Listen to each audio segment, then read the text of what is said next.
comic book fans, and here we are doing a review of Batman, Bruce Wayne, Fugitive. I guess this is listed as Volume 1. Excuse me. So, this picks up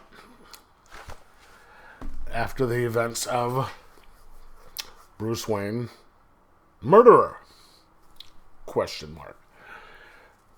Bruce Wayne has escaped from Blackgate Prison. His bodyguard is still in there with her, and he is just basically saying there is no more Bruce Wayne. There is only Batman. Bruce Wayne was a mask. Bruce Wayne was a cover. We are not going to do anything to try and prove Bruce Wayne's innocence because he doesn't exist anymore. Then you have Oracle, you have Cassandra Cain, you have Dick Grayson, all kind of pissed off that he's being this way, and Alfred, saying, dude, what, Whiskey Tango Foxtrot, what are you doing? Why? Help us help you. And they're lambasting him for being a selfish prick, which is what he's doing, and pushing everybody away. And so he spends the next couple months trying. He's just ignoring stuff. At some point, somebody, I think it's Gordon or somebody, says, "Hey, there's a guy in the hospital who wants to talk to you." It's one of the detectives who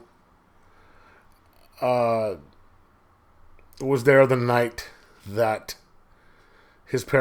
Bruce's parents were murdered, and helped Bruce. And he's dying from cancer. And he says, "Hey, Batman, I need your help.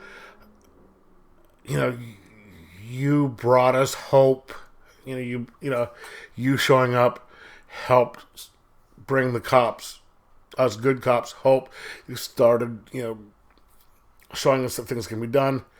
And I became a detective. I had all these cases that I helped solve, and he brought up a couple of cases that Batman helped him with not working side by side. He says, "But there's one case that I want to solve that I never have, that I need you to take over for me because I can't do it anymore. I'm dying." And it turns out that it's Bruce Wayne's case. The murder of Martha and Thomas Wayne. And of course this guy has no idea of the connection between the two. And that right there starts to help bring Bruce back. And so he starts to look into what's happened, how this murder took place. And, all the other people have been doing this for months. And he slowly starts to come back, and they figure out who's behind it and why. There's a run-in with Azrael. And it's very well done. And then it covers all the different issues on this. That's like I said in the last video, that's one of the things I like about these omnibus, is say there's an event like this where it's not just in, say, Batman, or it's not just in Detective. This one takes place, I guess, in Batman Detective, a couple of Azrael stories.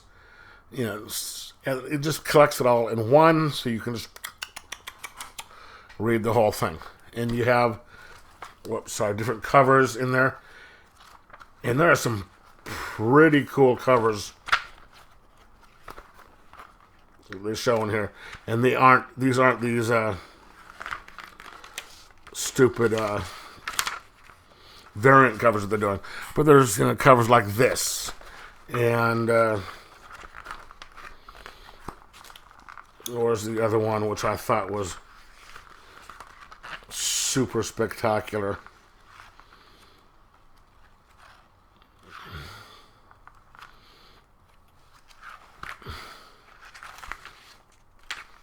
Anyway, doesn't seem to be in here, or at least I can't find it anyway. But you're 3/4 of the way through the book. You find out who did it. You solve it, and then there's a little section on atonement of him getting back into being Bruce and kind of getting his reputation back. And I have to tell you, this is such a good story, and I'm so glad that I picked these two books up, because this is some really good storytelling. If you haven't read these, read them, because they are awesome. Pick it up. You get them at a used bookstore like I did, or your comic shop, because it rocks. Anyway, I'm going to give this a 4.5 out of 5. And see, these are the types of stories that get most people into comics. Anyway, what did you think? Let me know in the comments below. Like, subscribe, and most of all, enjoy your comics.